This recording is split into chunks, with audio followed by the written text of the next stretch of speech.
RevopsAF, the only podcast for people who are RevopsAF and want to learn all about things that are RevOps AF. Our goal is to give the revenue operations community, that includes marketing, sales, and CS for any of you not paying attention, the skills needed to accelerate their careers. Hello, everybody, and welcome to another RevopsAF podcast episode. Today, we are going to be talking about the whole notion of go-to-market ops versus RevOps. And I don't know if we want to call this a battle royale, because Andy and I are friends and we get along, and it's not like we're going to, go to fisticuffs over this, but we will be, I'll say, healthily debating. Let's say that the whole notion of go-to-market ops versus RevOps. And so with me, I have Andy Mowat, who is the VP of go-to-market ops over at Carta. So Andy, I guess tell us first a little bit more about yourself, your current purview at Carta, and actually a little bit about your background, because I think that will really help set the stage for all the things that you've kind of seen and experienced in your career up to this point.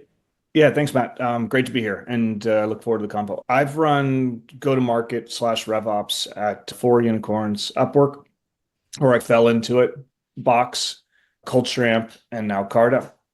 I love really thinking about how to really build that partnership between RevOps and the go-to-market leaders. And I'd say periodically I will go start a company as well too. So I've been the go start something, then pop my head back up and really run it at scale again. And I've been lucky enough to work at IPO type scale twice, and then earlier stage once, and then scaling through to that IPO scale another time as well too. So really have honed my craft. I'd say, unlike most people, like I came from more the MOps and the CS ops side of the equation rather than from the deal desk and the Salesforce side, although I taught myself Salesforce really early, as I think almost all of us did. You don't take a class on it, you just have to figure it out. Yeah. So actually, what was the first, I don't know, say like ops job or maybe title that you had, and what company was it at, and what did that role look like? It was at Upwork, and Upwork's not a traditional SaaS company per se. I actually read the book 4-Hour Workweek by Tim Ferriss, and I said, whoa, this type of Upwork is good. This type of company is going to change the way we work in some ways with this contract remote type work. So I cold called the CEO, Fabio. He said, wow, you're smart. You can run my BD. And 3 weeks in, can you also run my sales team? And very quickly, I realized they had no sales systems. So I started to build those, learned what I really enjoyed and did well. And then Fabio said, can you figure out our marketing systems? And so I built out all the marketing ops systems. I think I sent an email to 850,000 IT professionals, which did not go well. And I learned because I think we were in spam hell for a while. I ended up building all their initial CRM there as well too, and just learned as we built out from a self-serve motion to much more of an enterprise motion. So yeah, I fell into it. I think you'll find a lot. There's kind of two camps, which is people that start all the way up and chain versus people that fall into it at a more senior level. Yeah. Yeah. And I think from there, VP of RevOps at Upwork, Senior Director of Marketing Ops and Customer Success Ops at Box, VP of Revenue Operations at Culture Amp, and now VP of Go-to-Market Ops at Carta. And so you've seen, I think, the evolution of operations over, like a decade now, and at a bunch of different types of companies. So I guess first describe maybe a little bit about this transition that you witnessed going from, let's just call it like these, I don't know, siloed or maybe functional specific ops teams of CS ops, marketing ops, sales ops into RevOps. What was that like? And what was that transition like, kind of living and breathing that? And I don't know, like, why did it happen, maybe in your opinion? Yeah, I'll talk through my journey, but maybe at a fundamental level, like I believe that you cannot do whatever we call it, RevOps, go-to-market ops, without having a team that's looking across the funnel. Because if you think about it, every leader, the sales leader, the marketing leader, the CS leader, they're thinking in their world, but who's thinking about those cross handovers, how those things work, lead conversion, new signups, all this stuff and so I really look at like our teams understanding those handovers and the full funnel conversion because no one else is. And so I have a firm belief that I would not take a role now that was just one of those things. And I really want to work for a leader that can own the decisions across sales, marketing, and CS. Because if you are just reporting to the CRO, just reporting to the head of sales, or just reporting to the head of marketing, you cannot drive deep change through the funnel. So that's kind of how I look at it. How did I get there? I was running all of it at Upwork. I went and did a startup. I needed to kind of pop my head back up. And so after 3.5 years of doing virtual assistants and running a VA company, I was like, crap, like, how am I going to tell my story again? And I realized I'd been going deep into CRM, building all those systems, plus really helping take what was a service business, but put metrics on it. And so I ended up talking to the CCO at Box, and he basically said, wow, I need someone like you. CS Ops is a new emerging space. So I ran CS Ops at Box post IPO. About 6 months in, I got a call from the COO. He's like, hey, I hear you're good. Can you also take on MOPS? Because our head of MOPS quit. So I was running 2 of the 3 functions, and I could see how they were all very siloed. CS is always late. The reason you find CS buys a tool like Catalyst or Gainsight is partially because they need the data, but the other part is they don't actually have the ability to change the Salesforce. So they have to like lobby for that, and they're always behind the ball on that. And so I saw how CS Ops was a second tier to SOPs. I built really good friends in SOPs and in business systems at Box so I could get stuff through. And then MOPS was also very deep in with the systems. So I could see how the silos were hurting us. And we were literally, there were things like at Box, we had a scoring tool for sales and a scoring tool for marketing. And it just made no sense. So when I was moving to Culture Amp, I met them and they're like, hey, we want somebody to run sales ops. I was like, I have no interest. And they're like, what do you want? And I said, I need to run all of it, like the data, the systems, the strategy. And they're like, yeah, that's what we mean.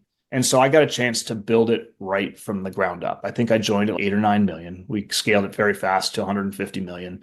But all the systems were thought through, right? Like, how do we convert leads? How do we score things? How do we hand things over? And so we were able to really thoughtfully build it all from the ground up. And I was effectively the partner to the head of revenue. And he was in between the 2 of us. We were able to drive like key decisions across all of that. And so that's like how it should be done. And when I popped my head back up after Gated, my startup, I met the COO at Carta, and he had a similar vision. And now at this point in time, I think I and a lot of my friends that do RevOps at senior levels would not take a role that's just running one of those things. I think if you're a technical sales strategy person or a territory person, like I could see it.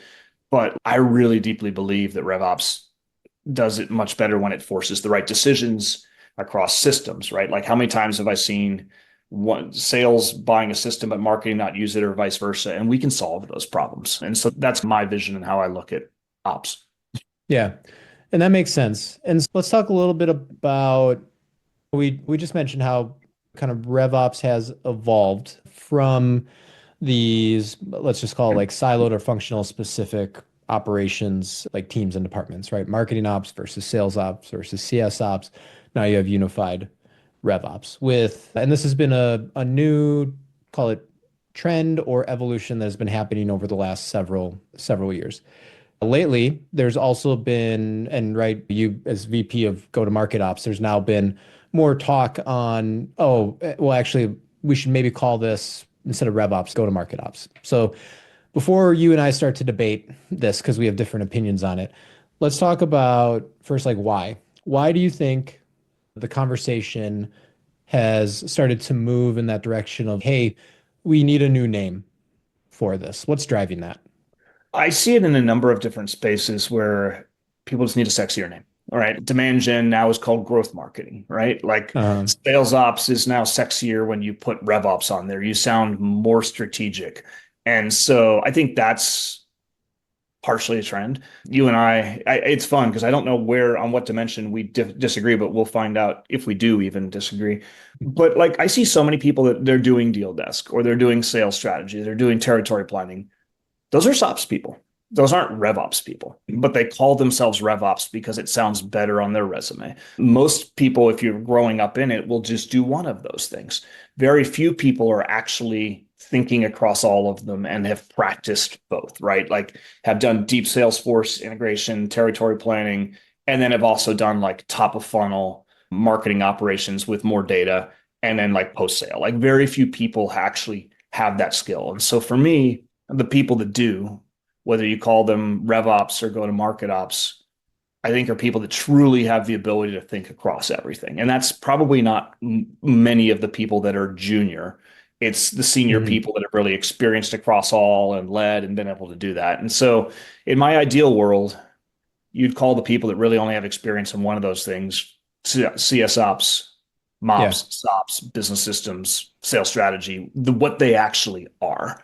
And then the people that truly can bring cross-functional thinking and the ability to go deep on any of those things, RevOps or GTM Ops. The reason I fight so hard for GTM Ops over RevOps is I think RevOps in 95% of the cases is just sales ops with a cooler name. Yeah. So let me ask you this question. So we just talked about how having an operator that can go across marketing, sales, and customer success is critically important because there's tons of just value that can get created or not created with handoffs and stuff that happens cross-functionally. You brought up this whole notion of like kind of RevOps being in 95% of the cases being sales ops. But it sounds like obviously one, you're a believer that a person or a team can and should be responsible for operations across the entire revenue engine. Do you feel the same way about someone with a CRO title, a chief revenue officer title, that role should exist, meaning someone should be responsible for just over an executive should be responsible for overall revenue, and that should encompass marketing, sales, and customer success, even though I think my perspective would be a lot of CROs out there today that have that title are really just heads of sales, VPs of sales. Yeah, I So I do what's the give and believe. take there? Yeah, I guess what I believe is in any company, if the CEO, at some point you need to decider across CS, sales, and marketing because there are going to be so many points in Yeah. time. Yeah. And so whether you call that CRO, Chief Growth Officer, COO, I've seen all three of those, Chief Sales Officer, like I've seen all four of those end up owning all of revenue.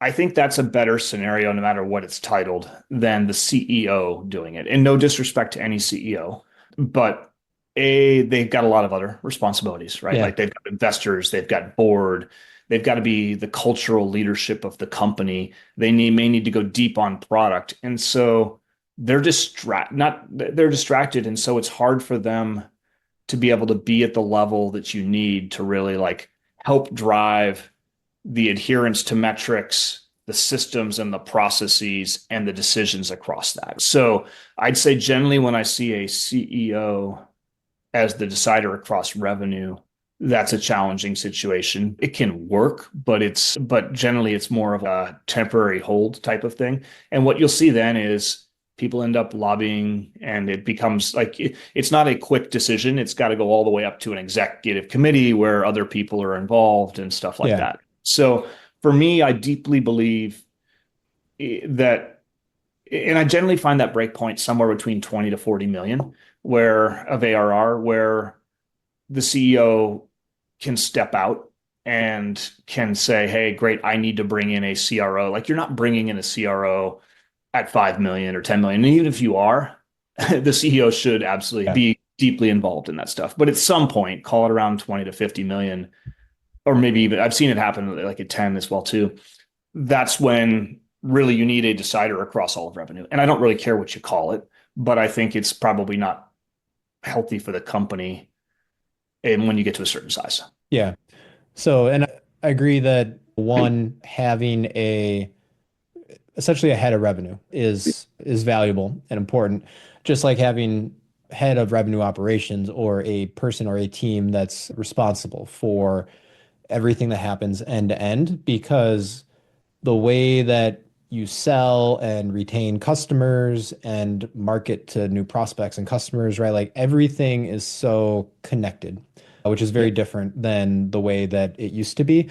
That you simply, like you said, everyone who works at a company obviously always wants, like, they want the company to succeed. But at the end of the day, like, we're all people and we are going to prioritize our needs and wants over everything else, right? So like you said, if you're in sales, if you're in marketing, if you're in CS, like you are going to battle for the things that will help you and your team.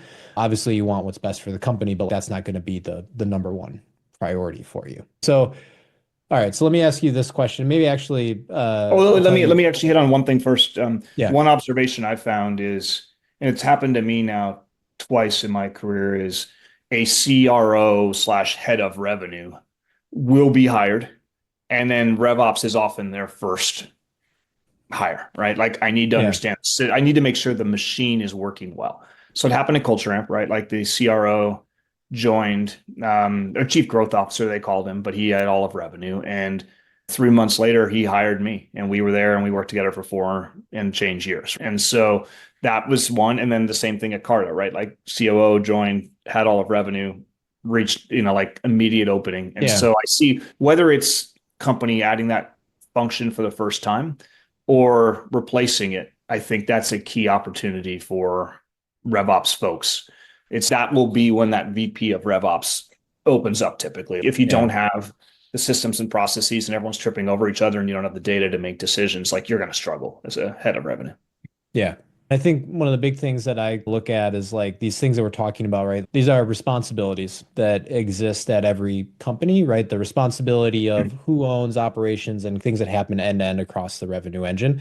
And then it's a matter of where you place those responsibilities and what you call them. And Yeah. now I know all of us are like, oh, whatever, titles don't matter, put me wherever, right? Like I'll just go to work and figure it out. But that's not true because titles do matter. And if I told you, Andy, that, hey, guess what? You're going to do all the VP level stuff at Carta, but I'm actually going to give you a manager title.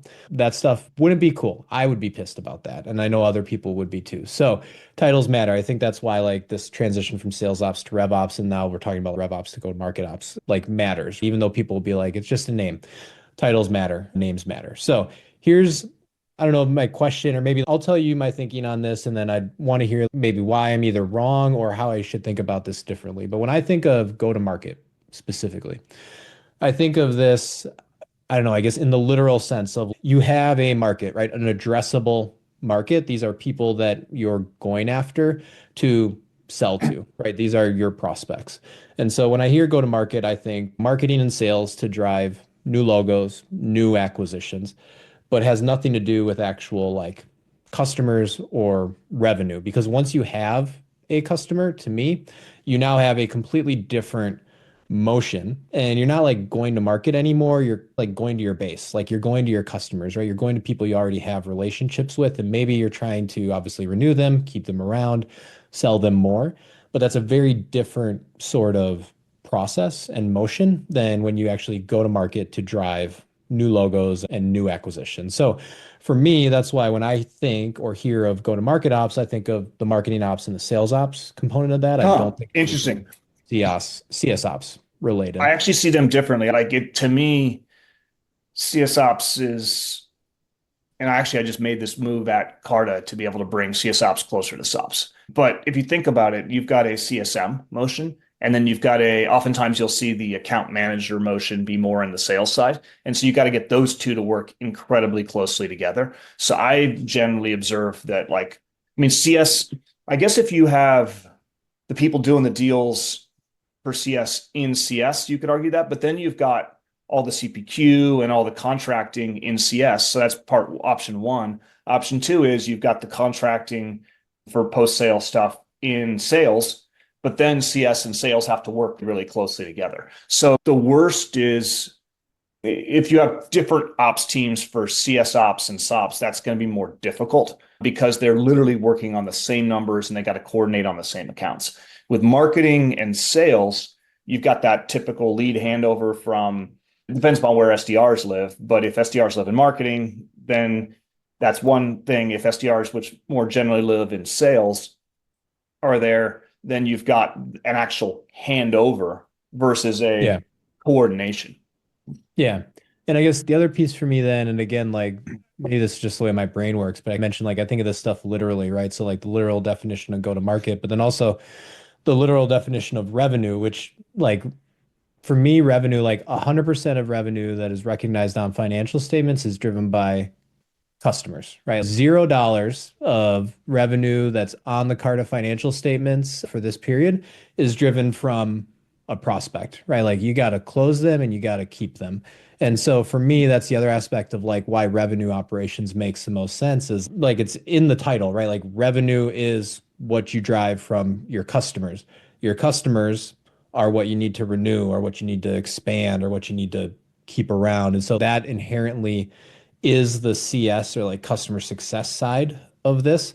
Now, I 100% agree and recognize a lot of companies do this wrong where they say they want a RevOps person and then they don't actually give them the accountability or the ownership over anything else except for sales. Or maybe they say you're a RevOps person, but you're going to be reporting up to the VP of sales. And in that case, like all you're doing, like you're setting them up for what you mentioned, which is this is the same way that a CRO can just be a glorified VP of sales, like the same way someone in RevOps can just be a glorified sales operations professional, because who you report to matters. And if you don't give anyone accountability or ownership over anything outside of, say, the CRM or supporting the sales team, then how can you expect them to be able to accomplish anything outside of sales operations, right? If you're not actually giving them or setting them up for success. Let me ask you a question. Yeah. Define RevOps. Because RevOps? so for me, I know what sales ops is, MOps and CS ops. I know what GTM ops is to me, which is it's the combination of all three of those things. What is RevOps? If you meet someone in RevOps, what do they do? And that's the fuzziness I have, right? Which is it can 100%. be different things to different people. Yeah. The way that I always describe it is people process technology that drives revenue or the glue that holds the revenue engine together across marketing, sales, and CS. And I specifically try to harp on the handoffs and the overlap that you mentioned because that's the thing that makes this unique and where, like And I work. said, Yeah, and yeah, impact. and work, Yeah. right? Like, because otherwise you wind up, if you don't have that, you have what you ultimately have is that Spider-Man meme where it's three Spider-Mans and they're all pointing at each other because it's that's not my job, that's your job, that's your job, that's your job, that's your job. And so like you need someone, but like I said, they gotta have ownership and accountability over that. Like if you don't give them ownership over it and if you don't hold them accountable for those things, then they won't be successful. That's also the hard part to do, right? But like it's why in your experience, like when done correctly for businesses and companies, that's also why it can be so incredibly valuable and why companies can see like huge amounts of growth when they do it correctly. So how do you react when you see a person that really is just a SOPs person being titled RevOps? I don't like it. The same way that I hate seeing CROs go out there and just talk about sales all day. Because I'm like, I just give again, I give like simple mathematical examples of like, okay, so you're a CRO that's just focused on sales. If you have $100 of customers today and you lose them all tomorrow, but you've generated $50 of new sales, like our revenue has now gone down by 50%. You're fired. Come on. So like the same way like that stuff again for the reason why like titles matter even though like it's silly but to the point where I know like titles matter, so that's why I think there is huge amounts of value in a true CRO or in a true head of RevOps who can truly oversee things like end to end. I agree that it's a responsibility that exists within the company. You can place, if we're talking CRO, you can place that revenue responsibility with someone who's a CRO. You can place it with a COO, right? Like it can exist at the executive level elsewhere. But with operations, like you need to place that with a head of RevOps, right? Someone like you who's like day in, day out thinking about the overlap and the intersection of all of these things across the revenue engine, not just thinking of a specific slice of it. Again, because that's where you get the value. We may deeply fundamentally agree on everything then. I think and by the way, while you say titles matter, I often say I could care less what the title of the person I report to is. I care more of A, are they somebody I can manage up to effectively? And B, can they help me drive decisions across the go-to-market funnel? And if I have both of those, like I reported a COO, CGO, CRO, CFO, like it does CEO, like it doesn't really Yeah. matter to me as long as I can do those things. And so I think a lot of people over obsess over titles. For me, I think it's more the exactly what you said, which is like, God, these people that all they've done is deal desk, but now they're called RevOps. And I'm like, you literally, if I threw a marketing ops system at you, or if I threw like product data to be able to try to operationalize with sales, you would not know what to do. And so I think that's the interesting part for me is all of them fit underneath the umbrella of RevOps Co-op. Yeah. But it's become a title that has become misused, RevOps, Yeah. and that part is slightly annoying to me.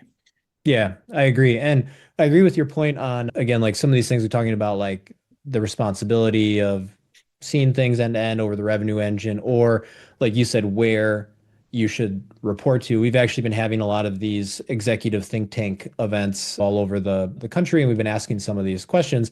And what you mentioned is actually the big thing that has come out of this is like, sure, there's some themes of like, the COO or the more like ops minded people typically work out the best in terms of reporting up, like RevOps reporting up to them. But the main thing that's really tied everyone together is what you just mentioned. People have said, no, I've had a CFO before who has had the influence, the authority, and has been able to see things end to end.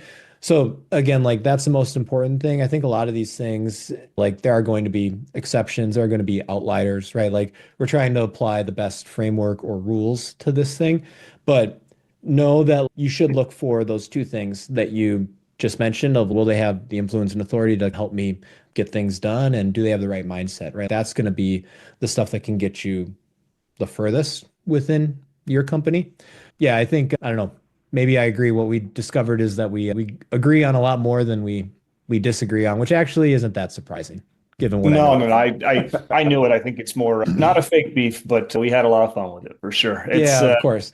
Yeah, I think we Yeah. view the world almost identical in so many Yeah. ways. It's unfortunate but it's also strategic, right? Like if you can name yourself something that sounds a little bit more strategic, growth marketing versus demand gen or something like Yeah. that, it just sounds better. And there's probably like 10 examples where people retitled themselves.